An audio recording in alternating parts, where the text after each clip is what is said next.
Mini vlog! Isang mapagpalang umaga na naman nga po pala sa ating lahat at eto, busy ang mudra nyo. Di naman halatang excited dyan na magbukas ng bago niyang parcel. Sinong hindi ma-excited pag ganito naman kaganda at kalaki yung parcel na dumating sa'yo tapos libre pa. Huy! By the way, dumating na nga pala itong ating free sample from SIB Home Depot. Deco pala yon mga day, ayoko nang ulitin. Tapos habang busy nga ako dito, tignan nyo naman si Baby Storm ay super excited din. Akala mo naman sa kanya yung cabinet na to. Huy, sa akin to, meron ka na. Bali, 5 layer nga pala itong cabinet na napili ko. And madali lang din siyang assemblein. Huwag kayong magwo-worry dyan. Mag-order na kayo agad. Alam nyo ba mga day, ang ganda talaga ng cabinet na to. Paano ba naman yung pagkaka-plastic niya nga pala ay hindi siya yung plastic na madaling masira. Siya yung plastic na tumatagal. At least hindi siya yung plastic na katulad mo. Huy! Huy, kung ano-ano ka, balik tayo dito sa ating video. At ayan nga ang Baby Storm, ayaw talaga magpaawat. Gusto talaga niyang makisali dito sa aking pinagagagawa. And fast forward at ayan, pinabilis ko na nga lang pala. Syempre, hindi na natin papahabain dahil ginawan ko na nga pala yan ng separate video. Doon ko nga pala piniliwanag lahat ng kakulangan niya. Huy, walang ganon. Hindi, ang ganda talaga niya mga day. Tignan nyo at ang taas pa nga niya sa akin. Pagkatapos at eto, inasikaso ko na nga pala kung saan ko nga siya ipipwesto. Dito ko na nga lang siya naisipang itabi din sa kasama niya. I mean, dito nga pala sa kapareho niya. O, diba, naipit pa nga.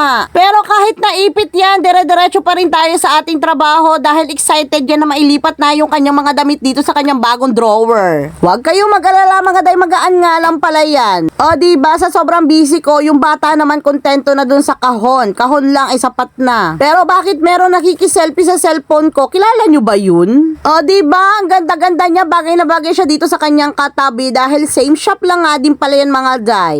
Tapos pinakuha ko na rin nga pala lahat ng aking mga damit doon sa kabilang bahay at ililipat ko na nga pala siya dito sa aking bagong cabinet. Sa wakas nga ay may aayos ko na ng maayos yung aking mga damitan dahil talaga nai-stress na nga ako dahil nga halo-halo na nga yung mga damit ko sa pang-alis sa pang-bahay. Pagkatapos ito naman ng isang aking cabinet ang inayos ko dahil alam nyo naman natumba nga ito ni Baby Storm at ito nga pala yung mga pinaglalagyan ko nung aking mga pre-sample. Inalis ko na nga pala dito sa cabinet yung mga nai-promote ko na tapos hindi ko naman madalas gamitin, itatabi ko na nga lang para hindi masira. Sobrang dami ko ng gamit dito mga day. Alam nyo ba na pre-sample ko nga lang pala yan lahat? Pati nga itong puting cabinet na ito ay pre-sample lang din nga pala namin ito. Ito talaga ang kagandahan sa pagiging affiliate. Magkakaroon ka ng mga bagong gamit na hindi mo babayaran kapalit ng inyong mga ginagawang video. Kaya naman pinipilit ko talaga makapag-upload sa Black App at saka sinisipagan ko dahil baka padalahan na lang ako ng house and lot. Huy, meron bang ganun? Tapos ito naman nga palang basuden yung vlogger ninyo is gumagawa din nga pala siya dito sa tabi ko ng content. Eto, pinabuksan nga pala niya yung dilata dahil hindi nga pala niya yung kayang buksan. Gumagawa nga pala siya dyan ng Graham bar. Paninda nga daw niya yan pero fail agad. Kainin na nga lang natin yan. Hindi kasi namin makuha yung tamang floppy nung kanyang pagkaka-cream kaya ayun, hindi talaga siya perfect. Anyways, tapos na rin nga pala ako dito sa aking ginagawa at ayan, tignan nyo naman napakaganda ng aking bagong damitan. Sobrang ganda talaga nitong ating cabinet kaya kung gusto mo rin ito, ilalagay ko na nga lang yung link dyan sa ating yellow basket. I mean sa comment section pala.